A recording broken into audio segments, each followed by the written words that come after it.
അതേപോലെ തന്നെ നമ്മള് എപ്പിസോഡിൽ സംസാരിച്ചല്ലോ, ഈ പണ്ടത്തെ ആൾക്കാര് ചിലപ്പോ ഇങ്ങനെ കൊണ്ടുവന്നതായിരിക്കും മുണ്ട് കൊടുക്കുന്നതൊക്കെ പറഞ്ഞിട്ട്.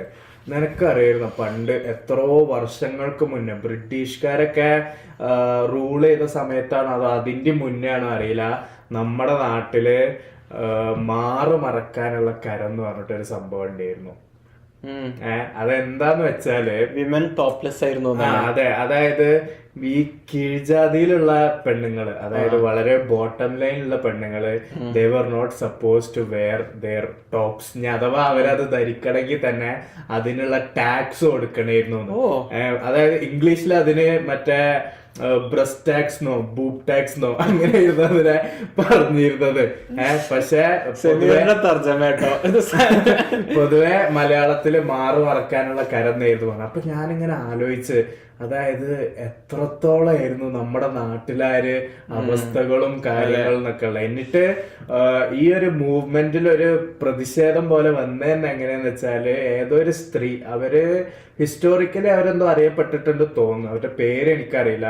പക്ഷെ ഇവര് ഈ മാറ് മറിച്ചിട്ട് ഇവരെ ഇതാക്കാൻ വേണ്ടിയിട്ട് ബ്രിട്ടീഷുകാരോ പോലീസുകാരോ അതോ ഇനി അവിടെ ഉള്ള രാജാവിന്റെ മേധാവികളോ ആരോ വന്ന ടൈമില് പ്രതിഷേധമായിട്ട് ഈ പെണ്ണ് അവര് ഈ ഫാമേഴ്സും കാര്യങ്ങളൊക്കെയാണല്ലോ പൊതുവെ ഉണ്ടാവുക. ഇവരുടെ അരിയക്കത്തി എടുത്തിട്ട് ഇവരുടെ മാറങ്ങ് മുറിച്ചിട്ട് ഇവരുടെ മുന്നിലങ്ങ് ഇട്ടുകൊടുത്തു. അങ്ങനെയാണ് പോലും അതിന് പ്രതിഷേധം വന്നത്. അതായത് മാറുണ്ടായാലാണല്ലോ ഈ കരമുള്ളൂ. എന്നിട്ട് അതിനുശേഷം എന്തൊക്കെയോ ചെറിയ മാറ്റങ്ങളൊക്കെ വന്ന്, അതും ഇത് ചെയ്യണവരെ കെട്ടിട്ടിട്ട് അടിക്കുക, അങ്ങനൊക്കെയായിരുന്നു കണ്ടിരുന്നത്. ഞാൻ നിന്നോട് പറയണേ, പോഡ്കാസ്റ്റിൽ ഇങ്ങനത്തെ സ്റ്റോറീസ് ഒക്കെ പറയുകയാണെങ്കിൽ കുറച്ചുകൂടി ഒരു ഫാക്ച്വൽ ആയിട്ട് പറയണത്, ഏതോ പെണ്ണ് ഏതോ നാട്ടിൽ ആരൊക്കെയോ വന്നപ്പോൾ എന്നൊക്കെ പറഞ്ഞിട്ട് ഞാന് സംബന്ധിച്ച് നമ്മളിത് റിസർച്ച് ചെയ്ത് അതായത് പ്രിപ്പയർ ചെയ്ത് മനസ്സിലുള്ള ഒരു സംഭവം ഇങ്ങനെ പറഞ്ഞു വന്നപ്പോ ആ ടോപ്പിക് ഇങ്ങനെ റിലേറ്റഡ് ആയതുകൊണ്ടാണ് പറഞ്ഞു. ഞാൻ ഇങ്ങനത്തെ സംഭവങ്ങളൊക്കെ ഒരു കേട്ടറിവ് അങ്ങനെയൊക്കെ ആണെങ്കിൽ ഞാൻ പിന്നെയും കുറച്ചുകൂടി ഒന്ന് ഫാക്ച്വൽ ആവാൻ നോക്കും. ഇത് ഞാൻ അങ്ങനെ ഇപ്പൊ കുറച്ചുകൂടി ഒന്ന് ഫാക്ച്വൽ ആയി പറഞ്ഞാലോ എന്നൊക്കെ വിചാരിക്കുമ്പോൾ സെമീർ ഏതോ ഒരു രാജാവോ എന്തോ വന്നപ്പോ ഏതോ ഒരു പെണ്ണോ എന്തോ ഇങ്ങനെ മനുഷ്യനോ എന്തോ പറഞ്ഞിട്ടൊരു സിനിമ ഉണ്ടായിരുന്നു മലയാളത്തില്. ആ സിനിമന്റെ സ്റ്റോറി അറിയുന്നത് ശ്രീ നാരായണ ഗുരുവിന്റെ സ്റ്റോറിയാണ്.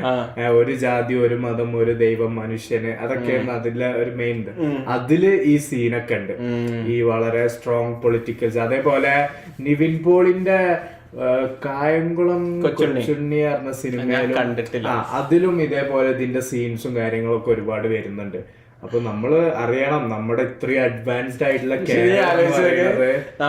അവിടെ ഒരു ഭാഗത്ത് വർഷങ്ങൾക്ക് മുന്നേ, നൂറ്റാണ്ടുകൾക്ക് മുന്നേ സ്ത്രീകൾ മറക്കണം എന്ന് പറഞ്ഞിട്ട് കുറെ പ്രൊട്ടസ്റ്റ് ചെയ്തു.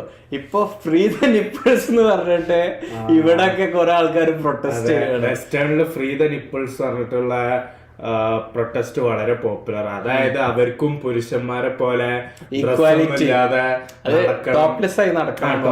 ഡ്രസ് ഇല്ലാതല്ലോ, പറയണ ഇവിടെ